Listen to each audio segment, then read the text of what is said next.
I never imagined my only daughter's wedding would turn into the most humiliating day of my life.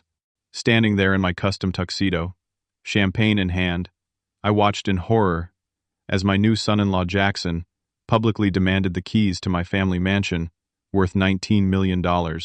When I refused, his fist connected with my jaw in front of 150 stunned guests. My daughter Amy screamed. My name is Thomas Harrington, and at 65 years old, I thought I had seen it all. Life had taught me plenty of hard lessons, starting from my childhood in a small apartment above my parents' struggling hardware store in rural Pennsylvania. My father worked 14-hour days, and my mother took in sewing to make ends meet. We were never hungry, but luxuries were as rare as snow in summer. I still remember the day I decided I would build a different life. I was 16, watching my father count pennies at the kitchen table, wondering if we could afford to repair our leaking roof. That night, I promised myself I would create security not just for myself, but for generations to come. Through scholarships and night jobs, I put myself through college, then worked my way up in a small real estate development company. By 30, I had started my own business, focusing on rehabilitating neglected properties in up-and-coming neighborhoods. Every dollar I made went back into the business. Every free moment was spent learning, planning, working. The real breakthrough came when I took a risk on developing a former industrial area into mixed-use residential and commercial space. Everyone said I was crazy, but I saw potential where others saw only decay. That project put me on the map, and from there, my company grew beyond my wildest dreams. But none of my success meant anything compared to the day my late wife Sarah and I welcomed our daughter Amy into the world. The moment I held that tiny bundle, I knew what all the work had truly been for. When Sarah passed away from cancer when Amy was only 8, my daughter became my entire world. I raised Amy with values of hard work and compassion, but I also wanted to give her opportunities I never had. The finest schools, summer programs abroad, arts and sports she showed interest in. Yet I always made sure she understood that true wealth lay in how you treated others, not what you owned. Watching her grow into a brilliant, kind young woman with a promising career in environmental law made me prouder than any business success ever could. She was so much like her mother, with the same laugh and the same fierce determination. When Amy brought Jackson home for the first time 2 years ago, I was genuinely happy for her. He was charming, well-spoken, and seemed ambitious with his investment consulting business. He complimented my home, asked thoughtful questions about my business, and most importantly, he made Amy smile in a way I hadn't seen since before her mother died. "Dad, I really think he might be the one," Amy confided after that first dinner, her eyes bright with excitement. I hugged her and said, "All I want is for you to be happy, sweetheart." And I meant it. I had always planned to leave my estate to Amy, but I wanted her to establish her own identity first, to know the satisfaction of building something herself. When they announced their engagement last year, I started mentally preparing for the day I would help them buy their first home together, perhaps set up a trust for future grandchildren. The wedding plans quickly grew elaborate. Amy had always dreamed of getting married on the grounds of our family home, a 19th-century mansion I had restored over many years. Set on 10 acres with formal gardens and a view of the lake, it was certainly a beautiful venue. I spared no expense for the flowers, catering, music, everything top tier but tasteful. 200 guests would witness my only child's special day. The morning of the wedding, I felt a bittersweet ache, wishing Sarah could be there to see our daughter as a bride. Amy looked absolutely radiant in her gown, a modern take on her mother's wedding dress. As I prepared to walk her down the aisle, I found myself blinking back tears of joy and pride. "You're the most beautiful bride in the world," I told her, voice thick with emotion. "Your mother would be so proud." But my happiness shattered later. That same day when I overheard a conversation I was never meant to hear. Standing near the open window of my study, where Jackson and his best man were having a smoke, I froze at Jackson's words. "By this time next year, the old man will be in a retirement community, and we'll be renovating this place into the estate it should be.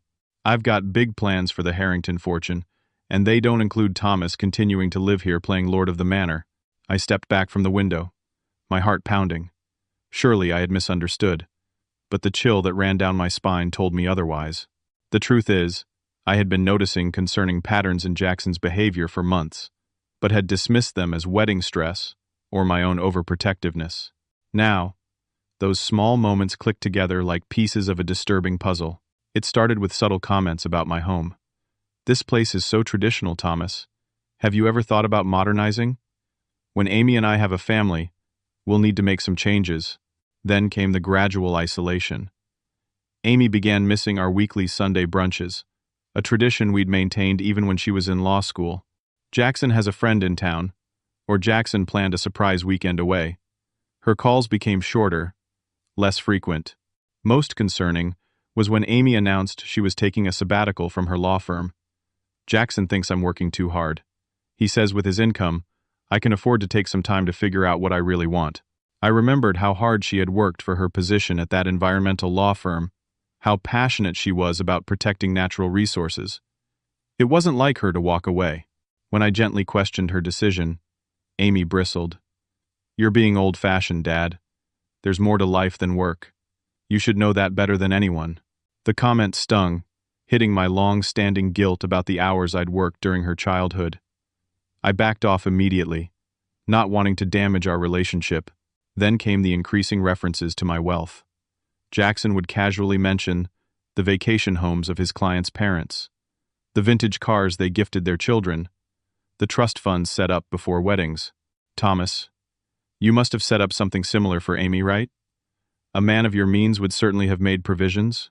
His tone was always light, his smile never wavering, but the frequency of these comments grew concerning.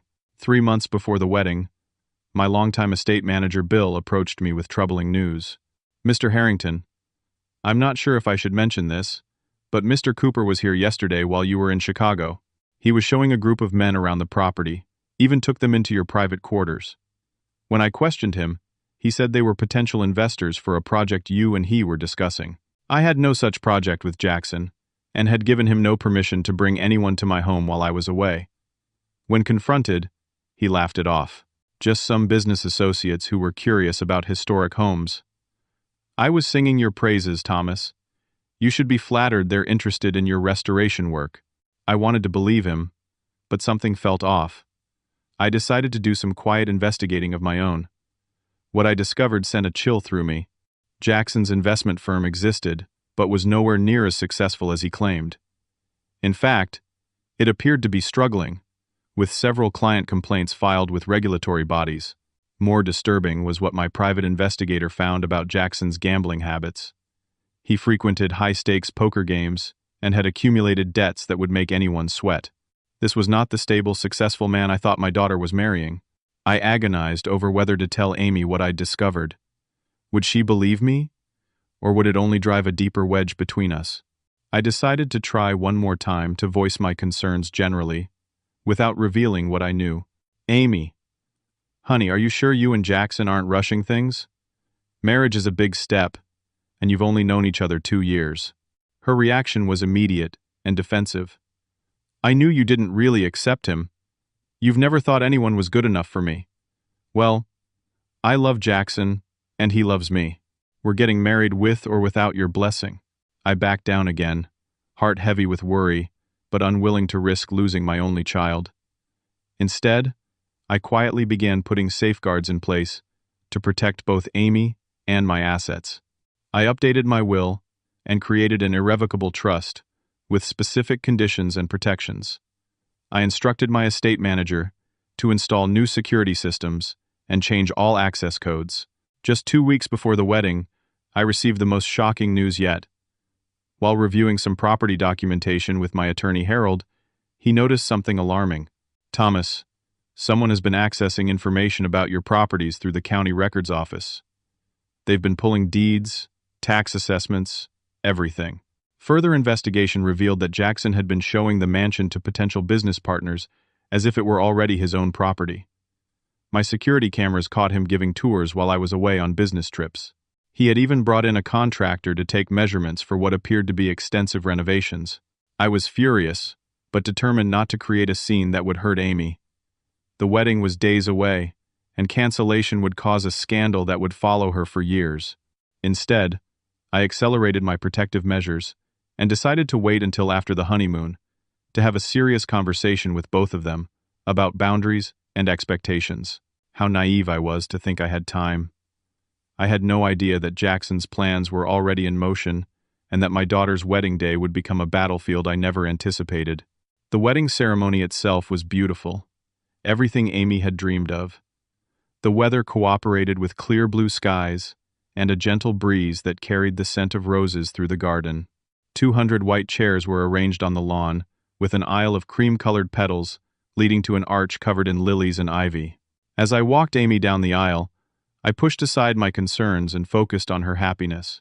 She was radiant, her smile lighting up her entire face as she looked toward Jackson, handsome, in his black tuxedo at the end of the aisle. "Who gives this woman to be married?" the officiant asked. I swallowed the lump in my throat. "Her mother and I do," I replied, honoring Sarah's memory before placing Amy's hand in Jackson's. My speech during the ceremony was heartfelt. I welcomed Jackson to our family and spoke of marriage as a partnership built on trust, respect, and honesty. I could almost convince myself that everything would be fine, that my suspicions were unfounded. After the ceremony, guests moved to the large tent set up on the east lawn for the reception. Crystal chandeliers hung from the ceiling, tables were decorated with elaborate floral arrangements, and a 12-piece band played on a raised platform. It was elegant without being ostentatious, exactly what Amy had wanted. I mingled with guests, accepting congratulations, and reminiscing with old friends about Amy's childhood. For a brief time, it felt like the joyous occasion it was meant to be. The trouble began during the meal. I noticed Jackson drinking heavily, downing champagne, and then switching to scotch. His face became flushed, his laugh too loud, his movements increasingly uncoordinated. Amy seemed tense, whispering to him several times, in what appeared to be concern. When it came time for my toast, I kept it simple and loving. I spoke about watching Amy grow from a determined little girl who insisted on tying her own shoes into the accomplished woman before us. I ended by raising my glass to the happy couple, wishing them a lifetime of joy. That's when Jackson stood up unsteadily, raising his own glass. "I'd like to say something too," he slurred slightly. "Thomas has been so generous today, throwing this amazing party. But I think it's time we talk about the wedding gift." A murmur went through the crowd. Amy tugged at his sleeve, trying to get him to sit down, but he shook her off. "You see, Thomas and I have been discussing the future. And since Amy is his only child, and this mansion will be hers someday anyway, we thought, why wait?" His smile didn't reach his eyes. "So, Thomas, why don't you go ahead and announce your gift? The paper's transferring the mansion to us. Today." The tent went silent. 200 pairs of eyes swiveled between Jackson and me. Amy looked mortified, her face pale. I cleared my throat. "Jackson, this isn't the time or place for this discussion. Let's enjoy the celebration." His eyes narrowed. "No, I think this is exactly the right time, in front of all our friends and family. You promised, Thomas. You said you'd take care of us. I had promised no such thing, but I wasn't about to create a scene at my daughter's wedding. We'll discuss this tomorrow," I said firmly. "For now, let's have the band start the dancing." I nodded to the band leader, who quickly began playing the song Amy had selected for her first dance with Jackson. The moment was awkward, but Jackson allowed himself to be led to the dance floor by a visibly upset Amy. I retreated to the bar, needing a moment to collect myself. What had just happened? Had Jackson really expected me to hand over the deed to my home as a wedding gift? The audacity was breathtaking. Over the next hour, Jackson continued drinking while I tried to salvage the celebration by keeping guests entertained and distracted. But I couldn't help noticing how he was moving from table to table, talking animatedly with groups of men I didn't recognize as friends or family of either Amy or myself. My cousin George, who had never liked Jackson, sidled up to me at the bar. "That son-in-law of yours is making some big promises. Just overheard him telling some fellows they could use your boathouse for some kind of business retreat next month." "What?" I stared at George in disbelief. "Yeah, and he's apparently already promised someone else they can host a charity gala here in the fall. He's acting like he owns the place." Before I could respond, one of Jackson's friends approached us, clearly intoxicated himself. "Hey, Mr. Harrington, Great party! Jackson says you're going to help us launch our startup from the East Wing office. Man, that's going to save us a fortune in rent. You're the best. I stood there stunned as the man weaved his way back to his table. The East Wing office was my private workspace, where I still ran my company. I had never discussed anything remotely like what he was describing. It was becoming clear that Jackson had been making promises to people based on access to my property and resources he didn't have. But why? What was his endgame? The answer came in the most unexpected and public way possible, as Jackson took to the microphone intended for wedding speeches, tapping it loudly to get everyone's attention. "Ladies and gentlemen," he announced, his words slightly slurred, "I have an exciting announcement to make. As of today, Amy and I will be taking over management of Harrington Estate. Thomas has generously decided to start his retirement early and transfer the property to us as our wedding gift." Guests began murmuring in confusion. Amy rushed to the stage, trying to take the microphone from him, but Jackson held it out of her reach. "So, I'd like to invite all our business partners here today to raise a glass to new beginnings. The contracts we've discussed will all be honored, and renovations will begin next month as planned." I stood frozen in shock as Jackson continued detailing plans for my home and property that I'd never agreed to or even heard of. It was as if he was living in an alternate reality where my estate was already his to command. Amy finally managed to get the microphone away from him, her face a mask of embarrassment and distress. "I'm so sorry, everyone. Jackson's had too much to drink. Please enjoy the rest of the evening." The band quickly began playing again, but the damage was done. Guests were exchanging concerned glances, and I could hear whispered conversations questioning what was really going on. As I stood there trying to process what had just happened, I realized with growing horror that this wasn't just Jackson being drunk and presumptuous. This was something much more calculated. He had made actual business arrangements involving my property. And from the specific details he'd mentioned, these weren't casual ideas but concrete plans. The question was, how far was he willing to go to make these delusions a reality? I was about to find out, and the answer would change everything. The confrontation came less than an hour later. I had retreated to a quiet corner of the tent, speaking with my attorney Harold, who had been a guest at the wedding. I was explaining Jackson's bizarre behavior when I felt a heavy hand on my shoulder. "We need to talk. Now." Jackson's voice was low, but intense, his breath reeking of expensive scotch. Harold gave me a concerned look. "Thomas, do you want me to stay?" "No, it's fine," I assured him, though I felt a flutter of unease. "I'll find you later." Jackson steered me away from the reception, toward the bar area that was momentarily empty as guests danced.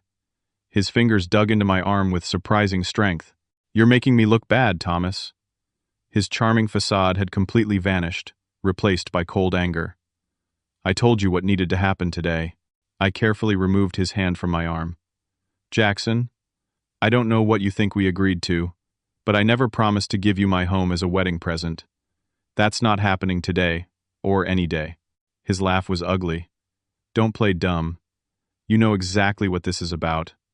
I've got people counting on me, partners who've already invested based on what I promised them. And what exactly did you promise them?" I kept my voice level, though anger was building inside me.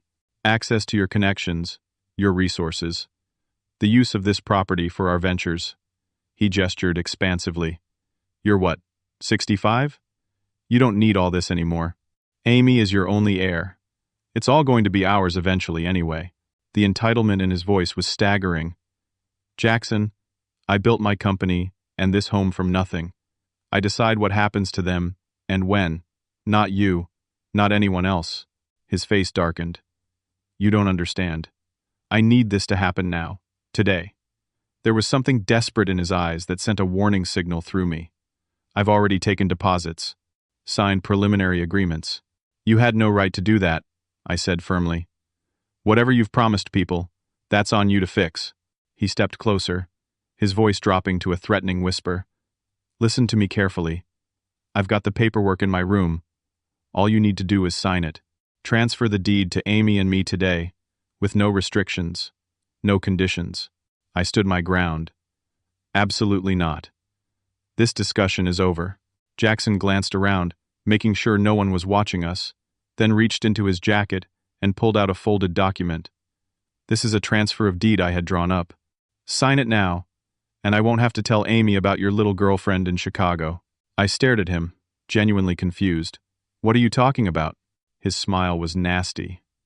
The younger woman you meet when you're there on business. Amy would be devastated to learn. Her beloved father has been living a double life. I almost laughed with relief.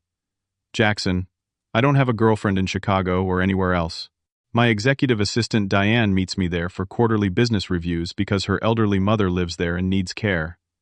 Amy knows Diane. They have lunch together regularly. For a moment, he looked thrown off balance, but he quickly recovered. Fine, but I have other leverage. You think Amy would still worship you if she knew some of the corners you cut in your early developments? The inspectors you paid off?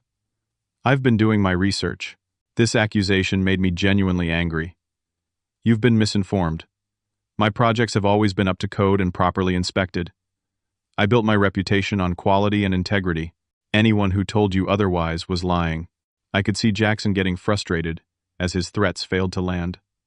He reached into his pocket and pulled out a key ring. These are the keys to your safe room and private office. I had copies made. Either sign the transfer now, or I'll get what I need another way. That was when I realized just how far he had already gone. Those keys were kept in my bedroom safe. He must have broken in while I was away. The violation sent a chill through me, but I maintained my composure. Jackson, return those keys immediately. What you're doing is illegal. If you access my private spaces without permission, I'll have no choice but to involve the police. His eyes narrowed dangerously. Keys, deed, safe combination. I want them all. Now. He held out his hand, palm up, as if expecting me to simply hand over everything I owned. No, I said firmly. This needs to stop. You're creating a scene at your own wedding. Several guests had begun to notice our intense conversation, including Amy, who was making her way toward us with concern on her face. Jackson's voice rose. Give me the keys to the mansion. You owe us this. Lower your voice, I warned. Amy is coming. I don't care. His control was slipping as his desperation grew. Everyone should know what a selfish old man you are, holding on to all this when you should be supporting your daughter's future. By now, people nearby had fallen silent, watching our confrontation with uncomfortable interest. Amy reached us, her face a mask of confusion and embarrassment. What's going on, Dad? Jackson? Before I could respond, Jackson turned to her. Your father is backing out of his promise. Tell him, Amy. Tell him we need the house. Amy looked bewildered. What promise?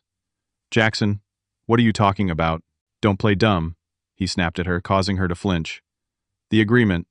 About the house. I stepped toward my daughter protectively. Amy, there was no agreement. Jackson seems to have some misconceptions about my intentions. Jackson's face contorted with rage. Liar! You promised. He turned back to me, getting right in my face. Give me the keys and the deed. Right now. No, I said quietly but firmly. That's never going to happen. I think you need to step outside and cool down. What happened next seemed to unfold in slow motion. Jackson's face turned a deep red. His eyes narrowed to slits, and then his right hand curled into a fist that connected solidly with my jaw. The pain was sharp and immediate.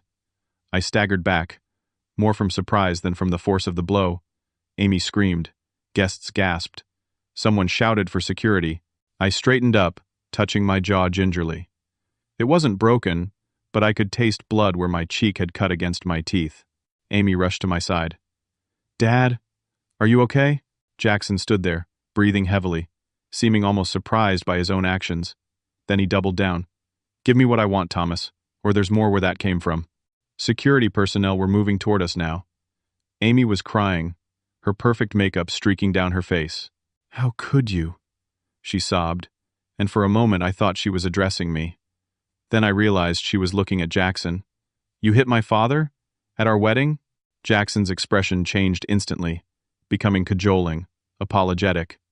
Baby, I'm sorry. I didn't mean to. He just made me so angry.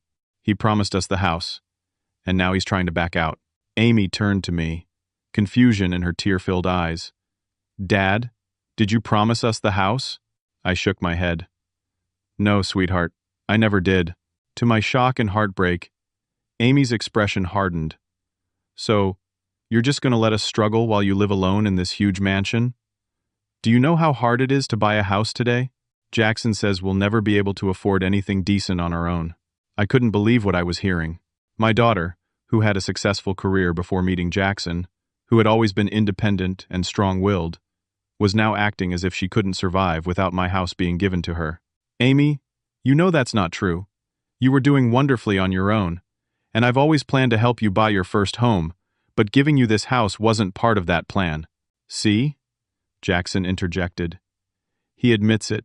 He's never intended to really help us. He just wants to control everything. Amy's face crumpled. You've ruined everything, Dad. Our special day, our future plans, everything. She turned away from me, taking Jackson's arm. Let's just go. As they walked away, I stood there in shock, my jaw throbbing, my heart breaking.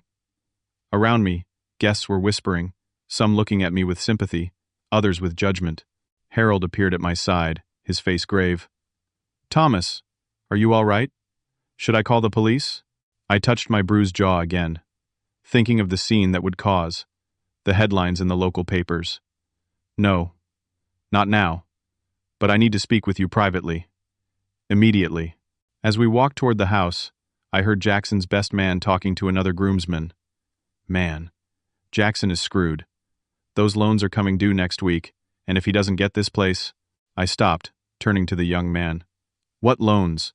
The best man looked uncomfortable, realizing I had overheard. Nothing, sir. Just some business stuff. Harold put a hand on my shoulder.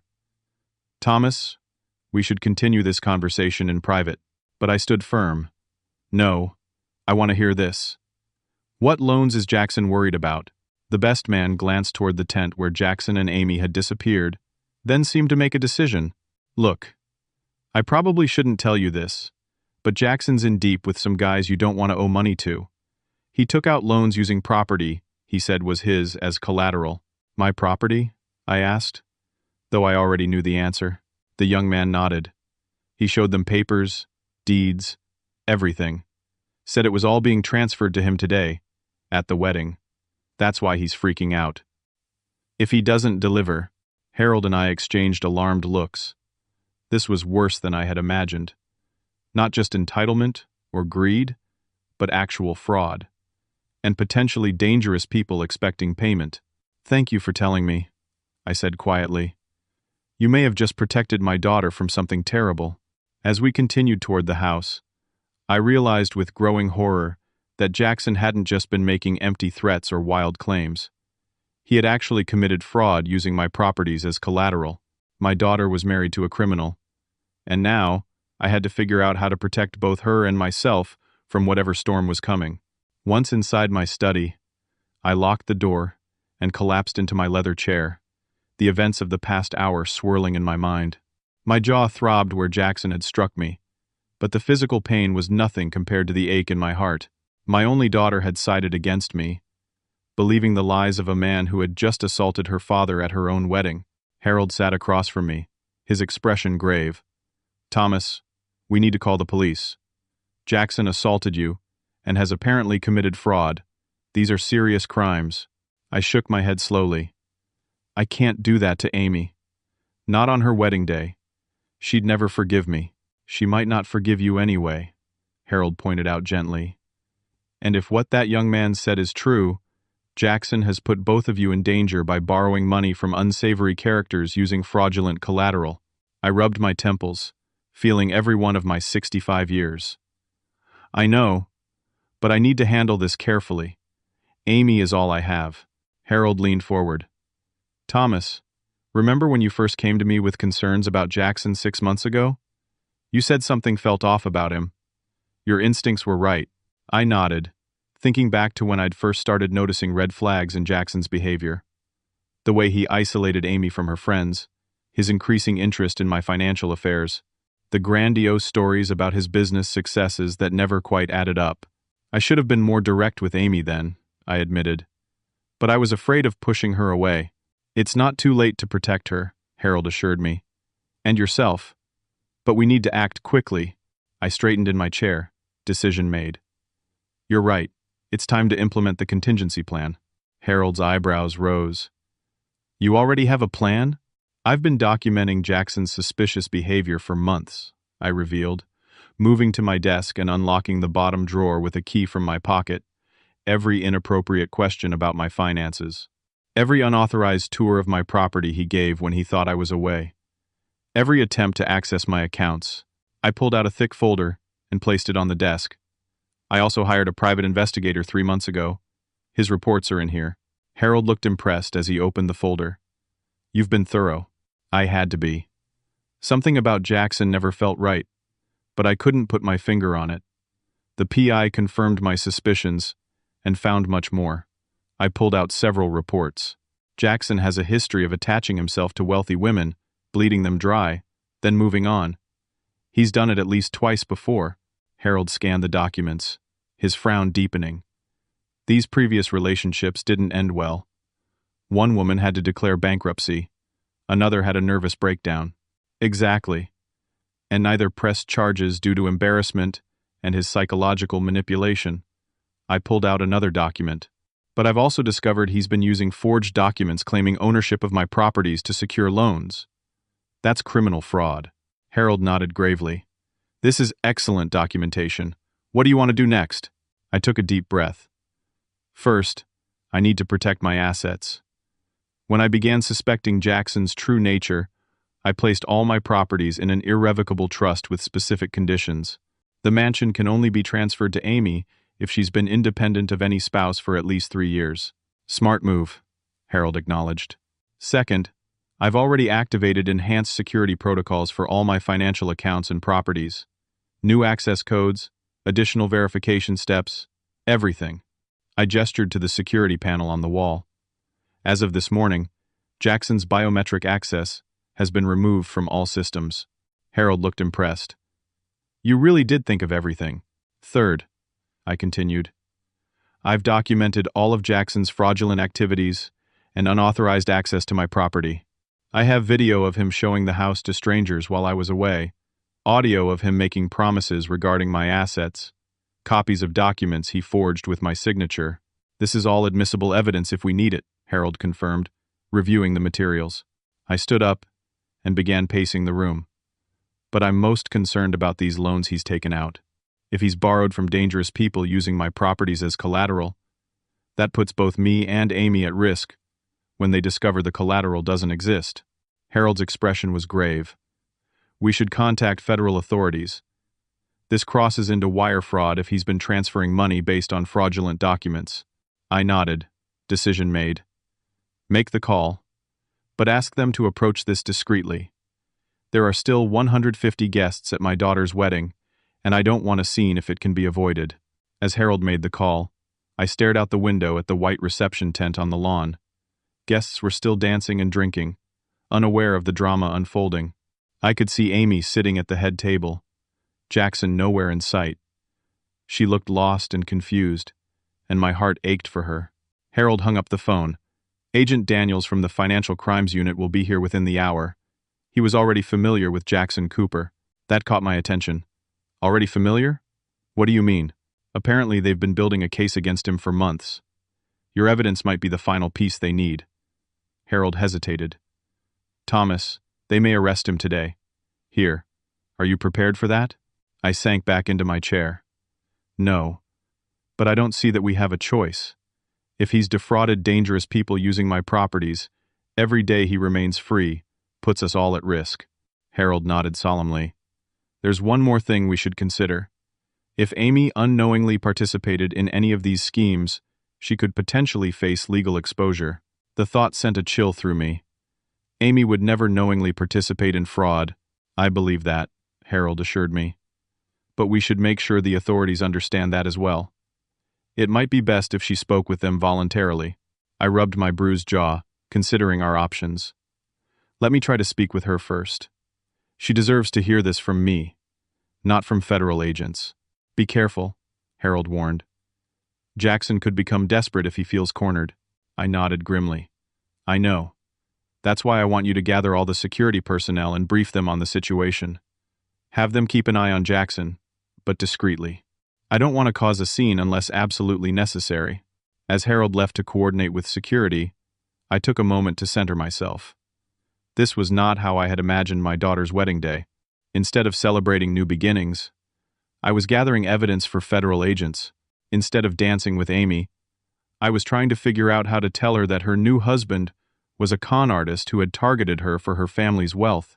But as painful as this moment was, I knew it would be worse to let her discover the truth, months or years from now, after Jackson had destroyed her life as he had done to others. Sometimes love meant making difficult choices to protect those you care about, even when they couldn't see the danger themselves. I picked up my phone and sent Amy a text. "Sweetheart, we need to talk privately. It's important. Please meet me in the library in 15 minutes. Come alone." She didn't respond, but I had to believe she would come. In the meantime, I gathered the evidence Harold and I had discussed and prepared myself for what might be the most difficult conversation of my life. As I waited, I reflected on how quickly life could change. This morning, I had been the proud father walking his daughter down the aisle. Now, I was preparing to shatter her world by revealing the truth about the man she had just married. But as painful as it would be, I knew it was necessary. Because the alternative, letting her remain in the dark while Jackson systematically destroyed her life and possibly put her in physical danger, was unthinkable. Sometimes the greatest act of love is protection, even when it breaks your heart to provide it. 1 hour after Jackson had struck me, the situation had escalated beyond anything I could have imagined. I sat in the library, the evidence spread out before me, waiting for Amy. Instead, Harold burst through the door, his face tense. "Thomas, Agent Daniels is here, and there's something else you need to know. Jackson is trying to leave with Amy. They're packing bags right now." My heart raced. "Where are they going?" According to the staff, Jackson mentioned a private airfield, said they're moving up their honeymoon departure. I stood immediately. "He's running. He knows he's been caught." We rushed upstairs to Amy's old bedroom, where she had been getting ready that morning. The door was ajar, and I could hear raised voices inside. "We need to leave now," Jackson was saying, his tone urgent. "Your father is trying to control us, to keep us from having our own life. If we don't get out of here, we'll never be free of him." "But the reception," Amy protested weakly. "All our guests. We can't just disappear." "To hell with the guests," Jackson snapped. "This is about our future. Either you're with me, or you're with him. Decide now." I pushed the door open. Amy was sitting on the edge of the bed, still in her wedding dress, looking confused and tearful. Jackson was throwing items into a suitcase, his movements frantic. "No one is going anywhere," I said firmly. "Except maybe you, Jackson, but not to any honeymoon." Jackson spun around, his face contorted with rage and fear. "Stay out of this, old man. This is between me and my wife now." "Dad," Amy said, rising from the bed. "What's happening? Why did Jackson hit you? Why is everyone acting so strange?" I took a deep breath. "Amy, there are some things you need to know about Jackson, things I've discovered that concern me greatly." "Don't listen to him," Jackson interrupted, moving to stand between us. "He's just trying to control you, like he always has. He can't stand to see you happy and independent." I kept my eyes on my daughter. "Amy, has Jackson ever told you about Elaine Mercer or Patricia Donnelly?" Jackson's face went pale. "Shut up." Amy looked confused. "No. Who are they?" "They were Jackson's previous fiancées," I explained gently. "Wealthy women whose assets were systematically drained before he moved on. One lost everything. The other suffered a breakdown." "He's lying," Jackson shouted, but his voice had a desperate edge. "I have proof," I continued, holding up the folder. "Private investigator reports, financial records, even testimony from the victims." Amy's face had gone still, her eyes moving between Jackson and me. "Is this true?" "Of course not," Jackson scoffed. But he had stopped packing and was eyeing the door. "There's more," I said. "Jackson has been using forged documents with my signature to take out loans against properties he claimed were his, or would be his. Properties I own." "That's ridiculous," Jackson protested, but his denial lacked conviction. Harold stepped forward, Federal agents are downstairs, Jackson.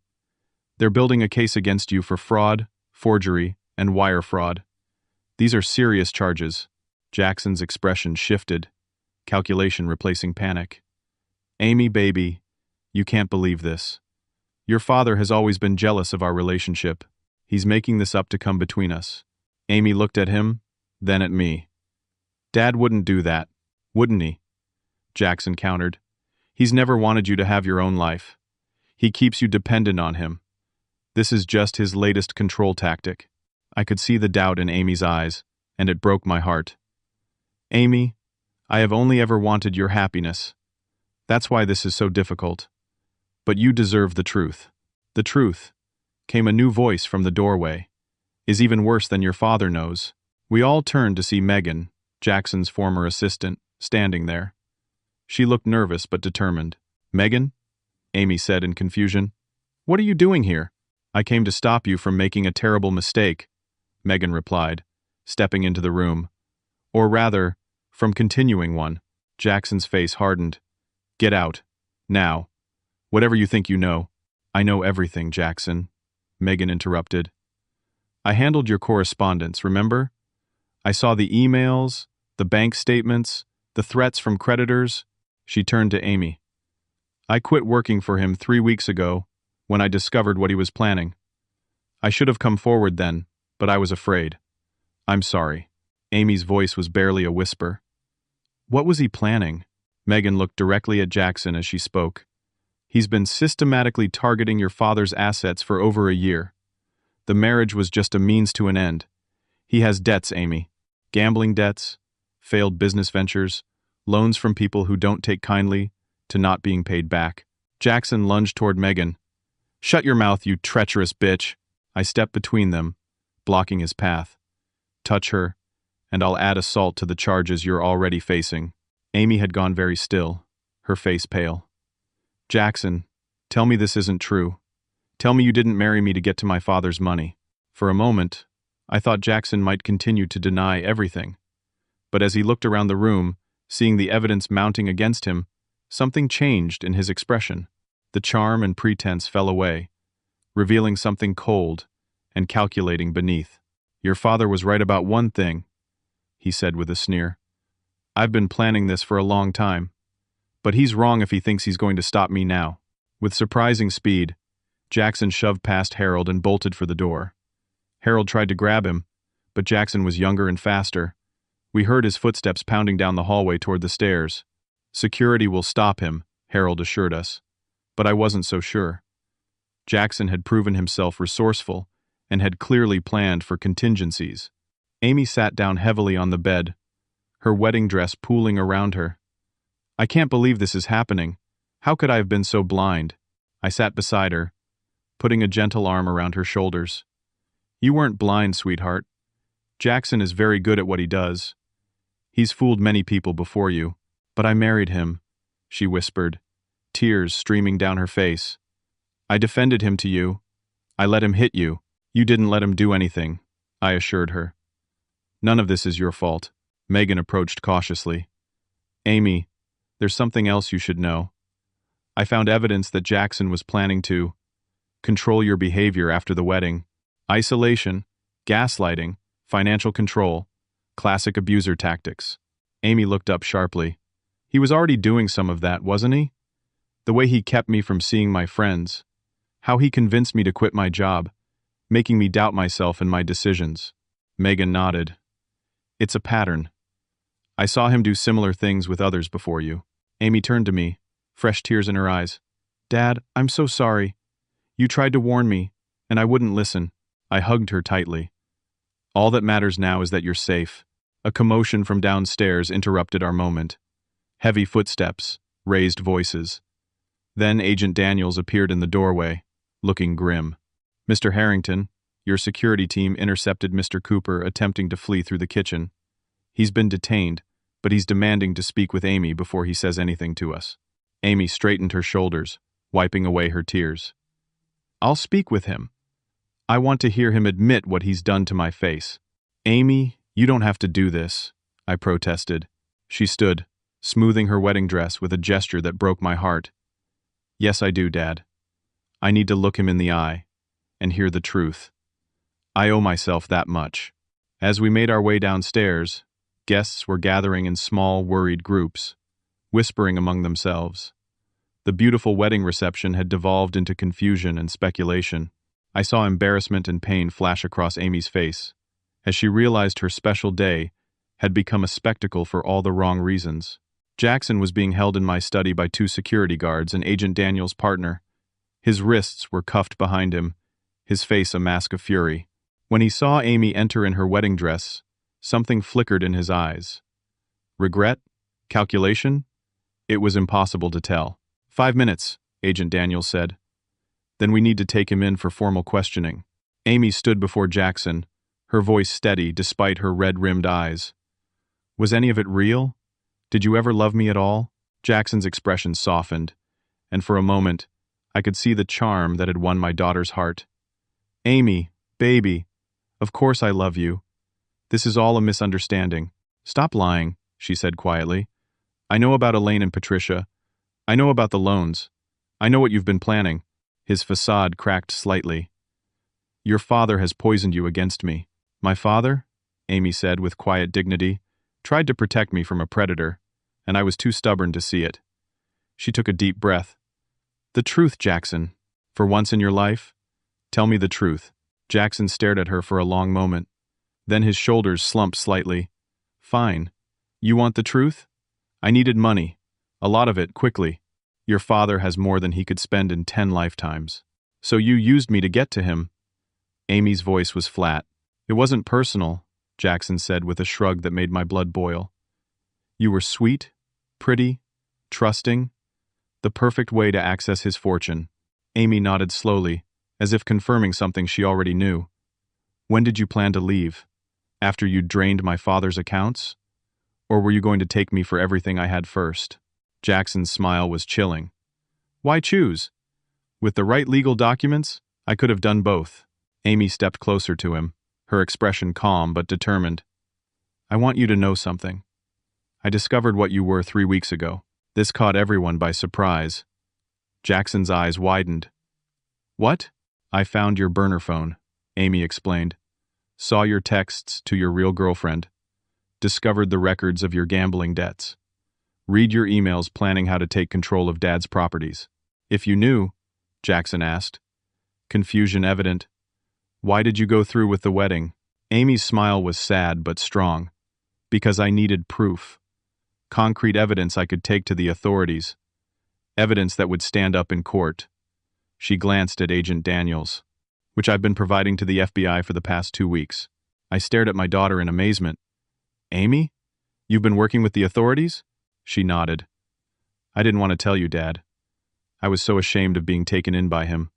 I wanted to make it right on my own. Jackson lunged toward Amy, fury contorting his features. You bitch! You set me up! Security restrained him immediately, but not before several guests who had gathered in the hallway witnessed his rage. Among them was Mrs. Cooper, Jackson's mother, her hand covering her mouth in horror. No, Jackson, Amy said calmly. You set yourself up. I just made sure you'd face consequences for once in your life. Agent Daniels stepped forward. Jackson Cooper, you're under arrest for wire fraud, identity theft, forgery, and assault. You have the right to remain silent. As the agents led Jackson away, the remaining wedding guests looked on in shock. The beautiful celebration had transformed into something entirely different, yet somehow more meaningful than I could have imagined. Amy stood tall in her wedding dress, watching as the man she had almost bound her life to was taken away in handcuffs. Then she turned to the assembled guests, her voice clear and strong. I'm so sorry you all had to witness this. What should have been a joyous celebration has turned into something else entirely. But perhaps it's also become something more important. A reminder that truth, however painful, is always better than a beautiful lie. As murmurs of support and sympathy rose from our friends and family, I felt an overwhelming surge of pride for my daughter. In the face of betrayal and public humiliation, she had shown remarkable courage and dignity. The wedding celebration was over, but something else was beginning. Something honest and real, and far more valuable than any mansion or fortune. 6 months after what we now jokingly call the wedding that wasn't, Amy and I sat on the terrace of the mansion, watching the sunset over the lake. The autumn air was crisp, the trees a riot of gold and crimson. We each held a glass of wine, enjoying a moment of peace after what had been a tumultuous half-year. "Do you ever regret it?" I asked her. "Not calling off the wedding once you discovered the truth about Jackson?" Amy considered the question, tucking a strand of hair behind her ear. "Sometimes I wish I'd spared everyone the spectacle. Especially you." She reached over and gently touched the spot on my jaw where Jackson had hit me, long since healed. "But I don't regret making sure he faced consequences. Too many people like Jackson move through life hurting others and walking away unscathed." I nodded, immensely proud of the strength my daughter had shown. "The prosecutors seem confident about their case." "They should be," Amy replied with a small smile. "Between my recordings, your documentation, and the testimony from his previous victims, Jackson will be serving time for fraud. The assault charges are just icing on the cake." In the months since the wedding disaster, much had changed. Jackson was awaiting trial, having been denied bail due to flight risk. The investigation had uncovered a pattern of fraud and manipulation stretching back a decade, with at least 5 previous victims. More importantly, Amy had reclaimed her life. After taking some time to heal, she had returned to the environmental law firm where she'd previously worked, throwing herself into cases she was passionate about. The firm, recognizing her talent and commitment, had made her a junior partner. "Dad," Amy said, setting down her wine glass, "there's something I've been wanting to discuss with you." "Anything, sweetheart." "I've been thinking about what happened with Jackson, how he targeted me to get to your wealth." She looked out over the property, expression thoughtful. "It made me realize I don't want your money or your property to ever be a burden to you or to me." I started to protest, but she held up a hand. "Let me finish. I know you've always planned to leave everything to me someday, but I've realized I don't need it. I don't want it. I want to build my own life, create my own success." I felt a surge of pride mixed with a touch of concern. "Amy, you don't need to prove anything to anyone. What happened with Jackson wasn't your fault." "This isn't about guilt or proving myself," she assured me. "It's about discovering what I truly want. And what I want is to make my own way, just like you did." "I understand," I said, and I truly did. My daughter was reclaiming her agency, her independence. "So what are you proposing?" Amy took a deep breath. "I want you to consider using your wealth differently. Not for me, but for others who truly need it." She outlined a plan that took my breath away. She suggested we establish a foundation focused on 2 areas: supporting victims of financial fraud and abuse, and providing education and resources to help people recognize and avoid predators like Jackson. "We could call it the Sarah Harrington Foundation, after Mom," Amy suggested, her eyes bright with purpose. "It would help people rebuild their lives after experiencing what Jackson's other victims went through." What I narrowly escaped. I was moved beyond words. My daughter had taken a painful experience and transformed it into something that could help others. "I think your mother would be incredibly proud of that idea." Over the next hour, we fleshed out details for the foundation. Amy had clearly given it substantial thought, identifying potential partner organizations and outlining educational programs. Her legal background provided valuable insights into how we could most effectively structure the foundation for maximum impact. As darkness fell, we moved inside to the kitchen where I prepared a simple dinner for us, just as we used to do every Sunday before Jackson came into our lives. As we cooked together, Amy brought up another topic. "Dad, I've been thinking about the mansion too." I glanced around the spacious kitchen with its professional-grade appliances and hand-carved cabinets. "What about it?" "It's beautiful, and I know how much work you put into restoring it. But it's too big for just you. And, frankly, after everything that happened here, I'm not sure I'll ever want to live here myself." I had to admit she had a point. Since the wedding, the mansion had felt different to me too. Rooms that once brought me joy now held uncomfortable memories. "What do you have in mind?" I asked, curious. "What if we converted part of it into a retreat center for the foundation? A safe place where survivors could come for counseling, financial education, and healing?" Her eyes lit up as she described her vision. The east wing could be residential spaces, the formal gardens could become healing gardens, and your office suite could be classrooms and workshop spaces. The idea resonated deeply. Transforming the mansion from a symbol of wealth that had attracted a predator into a sanctuary for healing and empowerment felt right. We could still keep the west wing as private living quarters for you, Amy continued. And maybe someday, when I'm ready, I might build a small house on the property, close enough to visit often, but with my own space. I smiled, seeing Sarah's practical wisdom in our daughter. I think that's a wonderful idea. All of it. Over dessert, Amy shared another development in her life. I've started seeing someone, very casually. His name is David, and he's a colleague at the firm. That's wonderful, I said, genuinely pleased she was opening herself to possibilities again. He knows everything about what happened with Jackson, she continued. I was completely transparent from the beginning. And here's the thing, Dad. He drives a 10-year-old car, lives in a modest apartment, and is paying off student loans. And I find that incredibly attractive now. She laughed at herself. I guess near disasters change your priorities. As the evening wound down, we moved to the living room, where Amy showed me brochures from a security company she'd researched. I know you already upgraded everything after Jackson, but I'd feel better if we added a few more features, especially if we're going to have the foundation operating here.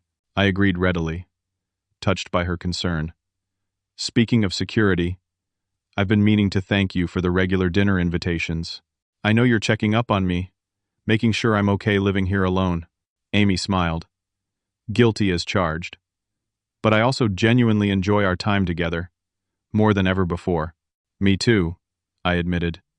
Sometimes terrible experiences have unexpected silver linings. I feel like we're closer now than we've been since you were a little girl. We are, Amy agreed. Jackson tried to drive us apart, but he ended up bringing us closer together. There's a certain poetic justice in that. Later, as I walked Amy to her car, she hugged me tightly. I love you, Dad. Thank you for trying to protect me, even when I resisted. I love you too, sweetheart. And I'm beyond proud of the strength you've shown through all of this. As I watched her drive away, I reflected on the journey of the past 6 months. What had begun as the worst day of my life, watching my daughter marry a man who had struck me and demanded my property, had ultimately led to something beautiful. A stronger relationship with Amy, a new purpose for my wealth, and a chance to help others avoid similar pain. Life rarely follows the path we expect. Sometimes the most painful detours lead to destinations we never could have imagined, places of deeper meaning and connection than our original route would have allowed. Standing there in the moonlight, I felt a sense of peace I hadn't experienced since before Sarah's death. The mansion behind me no longer represented just my personal success, but a future beacon of hope for others. The daughter driving away was no longer just my child to protect, but a strong, wise woman charting her own course with clarity and purpose. Sometimes the greatest victory isn't avoiding pain or preventing mistakes. Sometimes it's what you build from the ashes of disappointment and betrayal. Amy and I had taken a terrible experience and transformed it into something meaningful. Together, we had refused to let one man's greed and deception define us.